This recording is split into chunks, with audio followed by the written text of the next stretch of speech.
Tom, aka Gedeon here for Star Frontiers Gamer. And welcome back to our 8 days of Star Frontiers Robotics. This is day 3. Now, I have a little bit of an update here. I have an updated Star Frontiers Robot Worksheet. And this, again, this will be, there'll be a link in the show notes for this.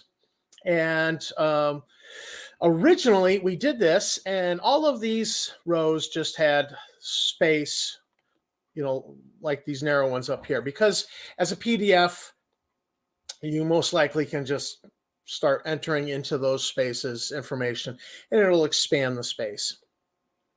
So it shouldn't be a problem for most people just modifying the PDF. However, it then occurred to me that some people are just going to print this off and have a printed copy because maybe they don't want to work on their computer.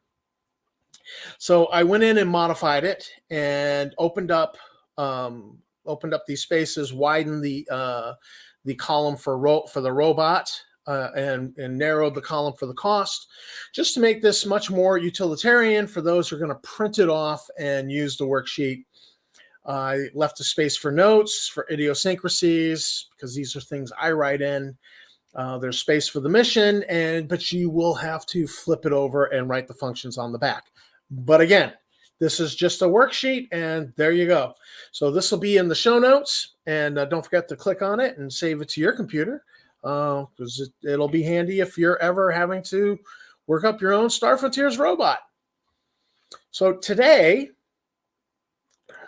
we are talking about combat robots. And our inspiration we're going to take from Disney's Black Hole. If you've seen that movie, the Cygnus had all these combat robots. They couldn't talk, but they were interesting, and they provided a foil for the good guys and the good guy robots. And I just thought these would make a decent enough inspirational pattern because they didn't install any weapons. They were just a basic robot. So that's what we're going to make today, is a basic combat robot. But so this is our inspiration, and we will create a sheet on this robot. I will delete this picture just because I don't want to get in trouble with anybody, i.e. Disney, over their intellectual property. This is just the picture here is for the inspiration. We're going to call him the Max 2. Max combat robot. And the reason I'm using the word Max here is as a little nod, homage to the big red robot, the big killer in Disney's The Black Hole, Maximilian. And so that's where Max comes from. The type of robot is combat. Why are we not centered?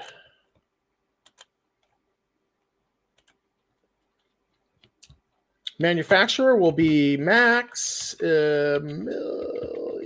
Hope I spelled that right. Industries. Be the manufacturer. And level 2.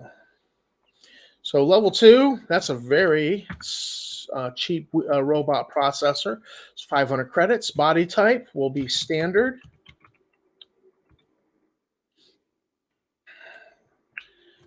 Those come in at 2K. So that will give us, that dictates 100 stamina. Combat robots. Fast moving. 120 meters per turn. This is that point where we need to just jump over to the rule book and talk about some stuff here. So combat and warbot robots are the fastest in game. They move at 120 meters per turn.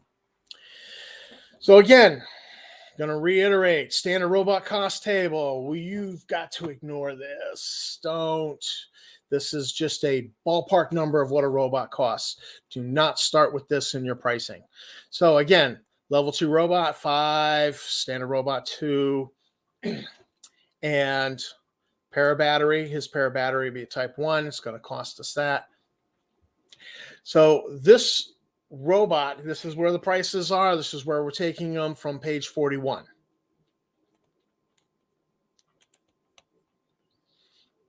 So, cut that there. Speed actually goes here. His movement mode is walking. Jumping ahead of myself. Power source will be type 1. 3. Costing us a whopping 600 credits, giving us 500 SEU. And again, his chance to hit in combat is 30% plus 10% per level. Since he's second level, that's another 20. So it will be 50. His initiative modifier will be 5. That's 3 plus his level. Level being 2 makes 5. And then we reverse engineer the reaction speed because he may need it in combat, and that will be 50. And then we get down the programs. Now, this is a very, this is, again, we're not, this is your basic model. Doesn't even have installed weapons. His weapons are equipped as per what we saw in Disney The Black Hole. So his programs, not many, but what they are is what they are. We have attack defense, so he can use weapons. We're going to need computer link so he can be controlled.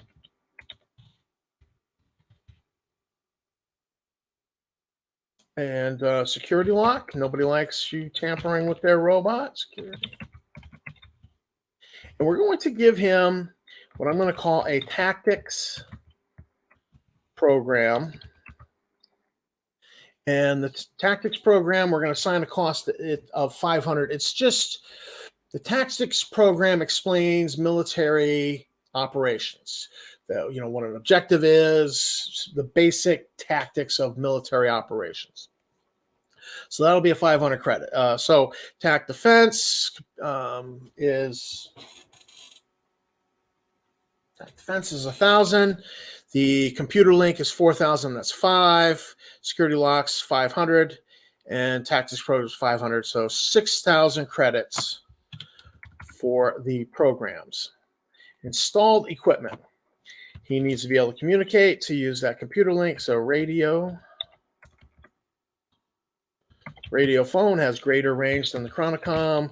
He probably could use a compass. I've seen soldiers using compasses, right? And IR optics are handy. And so the radio phone, 500. The IR optics are 300. That makes 800. And a compass is 10. So 810 credits. And if you total all that up, we're talking 9,100 credits for this robot. And our inspiration is Disney's Black Hole. Now, note, a robot must be equipped with weapons, and this is additional cost, but it allows flexibility of mission in that you might have them equipped with lasers, you might have them equipped with gyrojet weapons. Now, in Disney's The Black Hole, let me pull up that picture again. Now, in Disney's The Black Hole, you'll notice that these guys are two-fisted gunslingers. In the game, there are penalties for using 2 guns at a time. If you're firing a gun with your offhand, in other words, if you're right-handed but you're firing a gun in your left hand, there's a penalty for using your offhand. I don't believe that penalty applies to robots. However, there is a penalty for firing 2 guns at once. I believe that penalty would apply. The other consideration with these robots using 2 guns at a time is reloading, because unless these are lasers set to 1 SEU, in which case they'll be sending 4 SEU downrange. They'll be sending 4 shots downrange.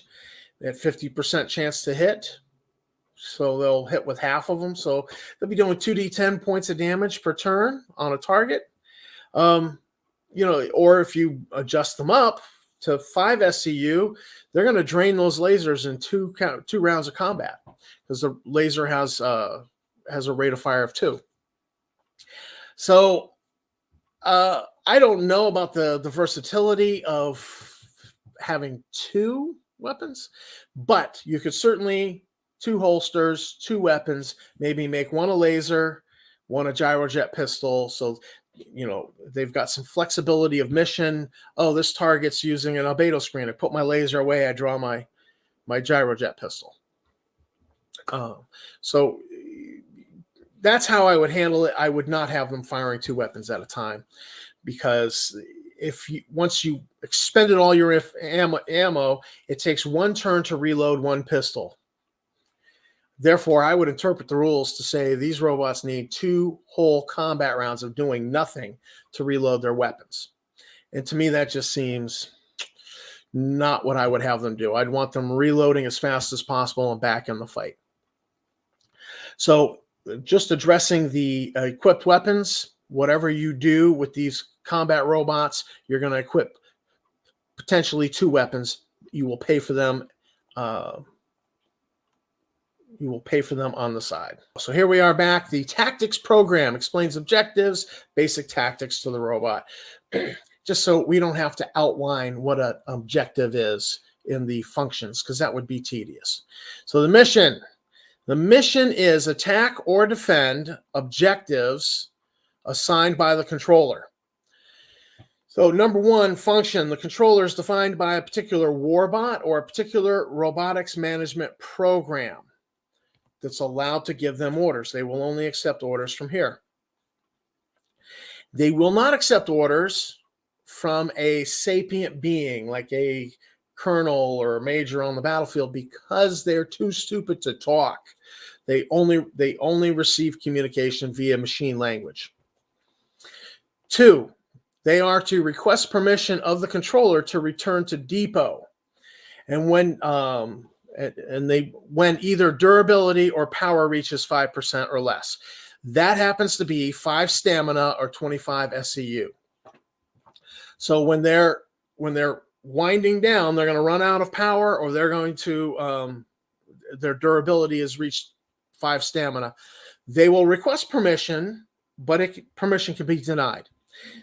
This is just a sensible cost-saving measure that most companies would put in, that most owners would put in. We don't want to waste an expensive asset by not having it, back off.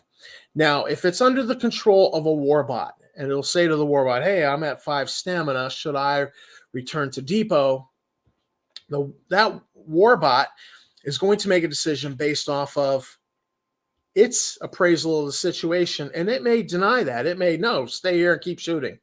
That may be the decision of the warbot. That may be the decision of the human controlling it through a robotics management program, or the decision of the robotic brain that is managing it through the robotics management program.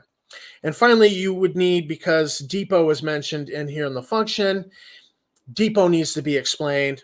And a depot is defined as an armored bot carrier or a designated staging area. Designated staging area would be defined in the tactics program. So this function would include maps. Now, ding, ding, ding, guess what? Bonus robots. I have created I have created an armored bot carrier that would deliver. This is inspired by the U.S. Army's M113. And then I have that's the H model for hover, because it rides in on hovercraft at hovercraft speeds with hovercraft mode of movement. And then we've got the armored bot carrier C model, that is for copter. And so this is inspired by the Vietnam era Huey. And so I've already detailed up these robots. They are a level 2 heavy duty robot, one with altered movement mode of hover. We paid for the upgrade. The other with rotor. We paid for the upgrade. So one moves as a hover car. The other moves as a jet copter. One requires a type 2 para battery, the other a type 4. We've got the stats, the programs. Again, this is a very basic robot controlled by a warbot or robot management program. I've included the installed equipment here. It involves a machine gun, 4 ammo belts, a grenade launcher with 10 smoke grenades, and 2 rocket launchers, all straight off the Alpha Dawn equipment list. I wasn't trying to make these tanks. The jobs of these vehicles, robotic vehicles, is to deliver a squad of military assets to the battlefield. It could be a squad of sapient soldiers. It could be, members of the Core 4, squad of sapient mercenaries. It could be the player characters. It could equally be a squad of 10 combat robots or a warbot and a squad of 5 combat robots being delivered. So these are here. So you're getting, when you download this document, link will be in the show notes, you're getting not 1 combat robot, you're getting 3. So bonus bots for you today. The missions are written out here, and I've included all the functions that I thought were appropriate. So we are going to delete that because we don't want to offend Disney. And I will put this document available in the show notes. So this is Tom, aka Gedeon for Star Frontiers Gamer. Thank you for watching the video. Thanks to all my subscribers. You guys are great. And I will see you in the frontier.